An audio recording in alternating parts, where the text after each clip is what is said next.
Oke, assalamualaikum warahmatullahi wabarakatuh. Waalaikumsalam warahmatullahi wabarakatuh. Oke, di sini kita akan menjelaskan tentang perancangan wireless power transfer atau WPT menggunakan metode inductive coupling.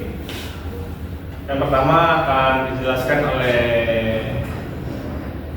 Erlangga. Di sini yang pertama ada abstrak.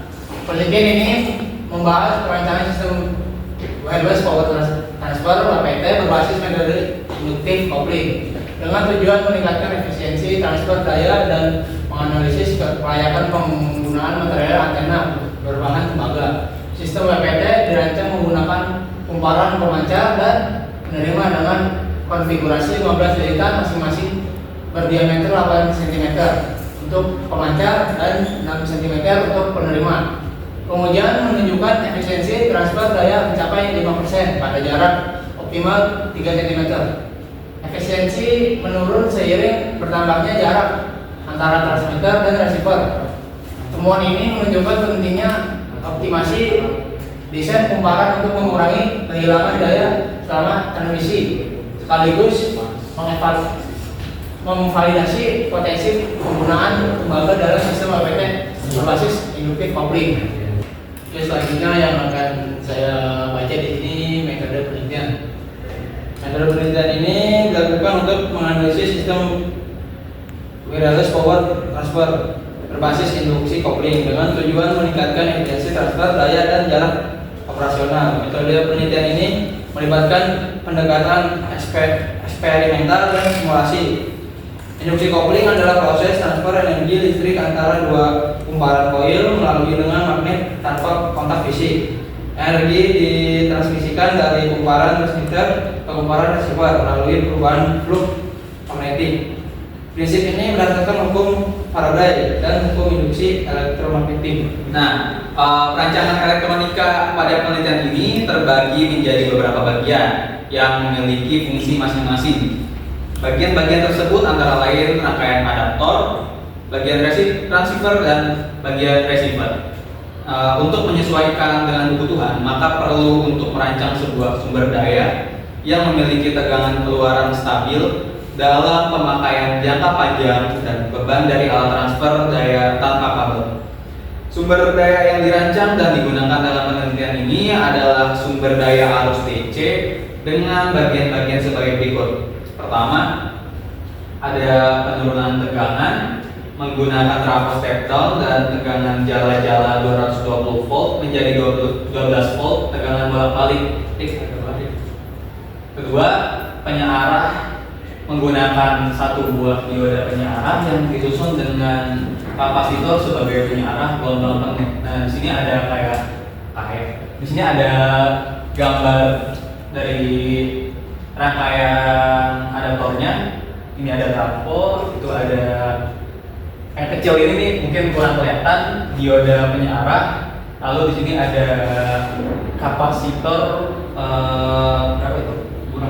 Kapasitor 35 volt. Oke, selanjutnya akan dijelaskan oleh teman saya. Yang selanjutnya ada transmitter. Transmitter atau pemancar adalah perangkat elektronik yang berfungsi untuk mengirimkan sinyal, data atau informasi dari satu lokasi ke lokasi lain melalui medium tertentu seperti udara, kabel atau surat optik. Berikut adalah penjelasan alur rangkaian tersebut. 1. Sumber daya input plus 12 volt sama dengan tegangan utama diberikan dari sumber daya eksternal sebesar 12 volt. Kapasitor elektronik 3300 UF berfungsi untuk menyaring dan 2. Menstabilkan tegangan input sehingga menstabilkan fluktuasi tegangan. Nomor 2 yaitu IC NE555. IC NE555 diatur dalam mode astable mengikuti vibrator untuk menghasilkan pulsa. Frekuensi yang stabil potensiometer 20.000 variabel resistor. Digunakan untuk mengatur frekuensi pulsa yang dihasilkan oleh IC NE555. Frekuensi ini dapat disesuaikan dengan kebutuhan rangkaian resistor dan kapasitor yang terhubung pada IC NE555. Menentukan periode waktu dari sinyal keluaran. Nomor 3 yaitu MOSFET IRF Z44N. Input dari IC NE555, keluaran pulsa dari IC NE555 dikirimkan ke gate MOSFET IRF Z44M. MOSFET bertindak sebagai saklar elektronik berkecepatan tinggi yang mengontrol arus dari sumber tegangan 12 volt ke kumparan. Drain terhubung ke salah satu ujung kumparan, sedangkan source terhubung ke ground JB. Selanjutnya yaitu adalah kumparan. Kumparan memiliki 15 jaringan dengan diameter 8 cm. Fungsi kumparan adalah menghasilkan medan elektromagnetik yang sesuai dengan pulsa yang dikontrol oleh MOSFET. Nomor 5 yaitu fungsi rangkaian. Saat IC N55 menghasilkan pulsa, MOSFET akan aktif dan tidak aktif secara bergantian, switching. Switching ini menciptakan aliran arus bolak-balik yang mengalir melalui kumparan sehingga menghasilkan medan elektromagnetik. Rangkaian ini bisa digunakan untuk aplikasi seperti transmisi, daya kabel, pancar sinyal, atau eksperimen induksi elektromagnetik. Nah, di berikut ada gambarnya. Oke, yang selanjutnya yang akan saya jelaskan adalah receiver. Nah, receiver itu apa sih? Receiver itu seperti yang kita tahu adalah sebuah penerima. Penerima dari perangkat elektronik yang berfungsi untuk menerima sinyal atau informasi yang dikirim oleh transmitter melalui medium tertentu, seperti udara atau gelombang radio atau dari kabel atau juga dari selang optik. Nah, dari receiver ini saya akan menjelaskan beberapa komponen yang akan digunakan oleh kelompok kami. Yang pertama ada kumparan. Kumparan dengan 15 lilitan dengan diameter 6 cm. Jadi kumparan ini berfungsi sebagai antena atau penerima sinyal induktif. Kumparan akan menghasilkan arus listrik kecil saat ada perubahan medan magnet di sekitarnya. Yang kedua adalah kapasitor 0,1 UV. Kapasitor ini digunakan untuk menyaring noise atau sinyal frekuensi tinggi yang tidak diinginkan sehingga sinyal yang diteruskan lebih stabil. Yang ketiga ada dioda 1N4007. Nah, dioda di sini berfungsi sebagai penyearah, yaitu mengubah arus bolak-balik AC yang dihasilkan kumparan menjadi arus searah DC. Yang keempat ada MOSFET LM317. MOSFET ini digunakan untuk penguat sinyal yang diterima dari kumparan. Ia juga membantu dalam stabilisasi tegangan keluaran. Nah, yang kelima ada variabel. Variabel dengan 5K omega. Resistor variabel ini digunakan untuk mengatur sensitivitas atau penguatan sinyal sesuai dengan kebutuhan. Yang keenam ada resistor 220 omega. Resistor ini berfungsi untuk membatasi arus pada rangkaian agar komponen tidak rusak. Nah, yang ketujuh ada kapasitor 10 UV.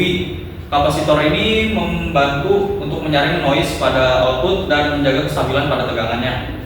Nah, yang terakhir ada output atau dilambangkan dengan VC, out dan GND.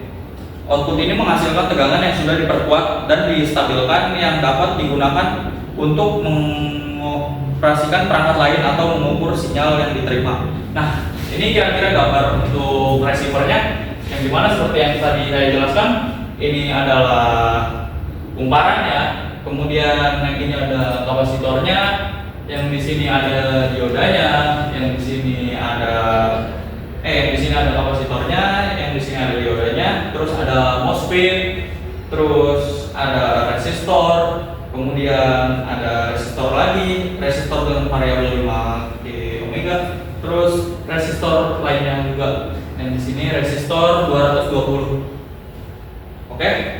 Jadi sinyal yang diterima di receiver ini, sinyal yang diterima oleh kumparan, sinyal tersebut difilter oleh kapasitor yang pertama yang C1 dan diarahkan oleh dioda D1. Sinyal diperkuat oleh MOSFET dan disesuaikan sensitivitasnya menggunakan resistor variabel. Harus dibatasi oleh resistor dan distabilkan oleh kumparan dan distabilkan oleh kapasitor. Tegangan dikeluarkan dapat digunakan untuk keperluan aplikasi tertentu.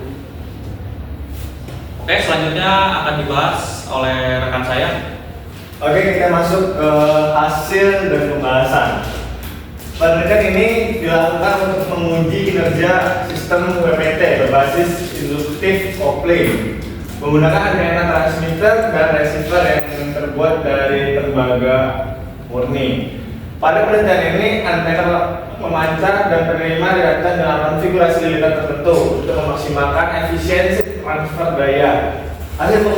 Hasil pengujian menunjukkan bahwa sistem WPT yang dirancang mampu mencapai efisiensi transfer daya hingga 5% pada jarak optimal 3 cm. Untuk mencapai efisiensi tersebut, antena pemancar menggunakan 15 lilitan. Antena pemancar menggunakan 15 lilitan dengan diameter 8 cm. Sementara antena penerima memiliki 15 lilitan juga, tapi diameternya lebih kecil, yaitu 6 cm. Jumlah lilitan ini dipilih melalui proses optimasi untuk menghasilkan medan elektromagnetik yang cukup kuat guna memastikan terjadinya induksi yang maksimal. Di sini ada hasil pengujiannya. Jarak input output itu dihasilkan dari perhitungan trafo V kali I. Nah, untuk outputnya itu dihasilkan oleh receiver sama V kali I yang bisa dihasilkan di nilai tersebut dengan efisiensi yang sudah dihitung. Untuk jarak 20 cm, untuk output tidak memiliki energi listrik karena jaraknya cukup jauh, jadinya dimaksimali sekitar 20 cm ke bawah, mungkin masih menerima tapi hanya sedikit.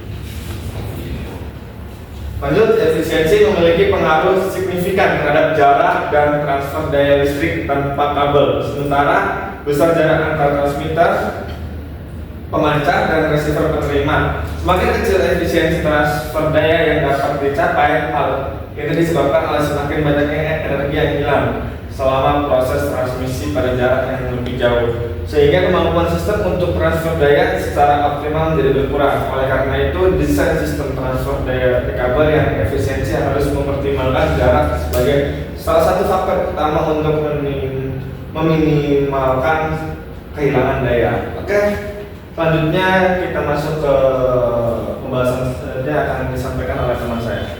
Oke, selanjutnya kita masuk ke bagian kesimpulan. Oke, hasil penelitian menunjukkan bahwa sistem wireless power transmitter atau WPT berbasis induktif kopling dapat mencapai efisiensi transfer daya sebesar 5% pada jarak optimal 3 cm. Efisiensi ini dipengaruhi oleh desain kumparan dan material yang digunakan. Meskipun tembaga terbukti efektif dalam menghasilkan medan elektromagnetik yang kuat, jarak transfer yang terbatas menjadi kendala utama. Oleh karena itu, pengembangan lebih lanjut diperlukan seperti eksplorasi material antena lain atau penerapan teknologi resonansi tinggi untuk meningkatkan efisiensi dan jangkauan transfer daya dalam aplikasi praktis. Oke, itu saja kesimpulannya. Oke, sekian penjelasan dari kelompok kami. Kurang lebih mohon maaf. Wassalamualaikum warahmatullahi wabarakatuh. Waalaikumsalam warahmatullahi wabarakatuh.